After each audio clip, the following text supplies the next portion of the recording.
Today I'm going to be showing you how to hemp a practice chanter. Without hemp, this is what it sounds like. You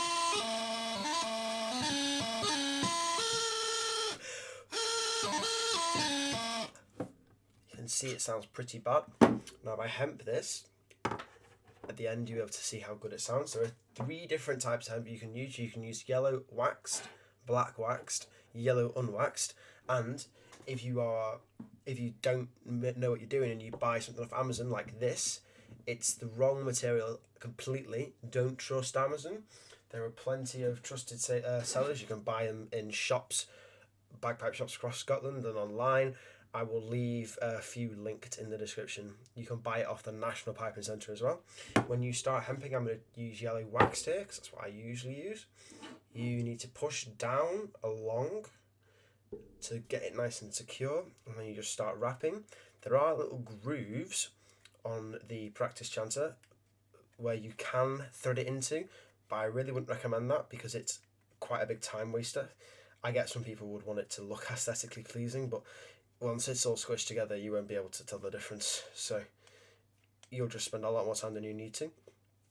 Once you take the hemp off, when you redo hemp, you'll have to use your fingernails to get the wax out of the grooves. I did this before recording, otherwise you won't have as nice of a seal. So what you need to do, once you've wrapped it around a few times, you need to push it down and twist, and then up to compress all the hemp as you're doing it. Otherwise you won't be able to push it down to create a nice seal. The reason you hemp is to create an airtight, watertight seal, which allows you to play with a lot more ease. Otherwise, as you heard from the start of this video, it sounds pretty shocking. When you're hemping, you should make sure that you don't go all the way to the bottom. As you can see here, I haven't gone all the way to the bottom or all the way to the top. If you go all the way to the bottom, then it can all clump up at the bottom and it won't fully go down. And if you go all the way to the top, it can come undone very, very easily. It doesn't need to be extremely tight on the practice chanter. It just needs to be able to have a nice seal on it. And once think you've got a nice seal like I have here, you need to just tie it off. If you get any at the bottom, you just need to uncurl it a little bit, once or twice, so that there's nothing left at the bottom. As you can see on mine, there is nothing at the bottom on any of it. I'm actually going to use my chanter like it's almost one of my fingers and tie 2 knots around it, around the hemp, and then you can either use some scissors or just pull tightly, and then one final compress down to make sure it all fits nicely. All goes down, yep.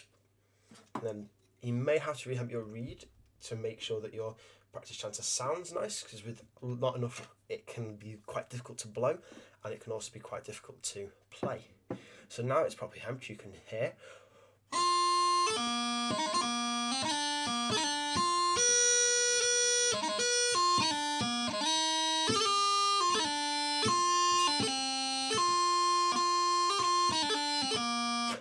It's 1, a lot easier to play, 2, it sounds nicer, and as you could probably tell, I went for nearly double the time because I had to blow less air in to play it, which means I could play for longer. Thank you for watching.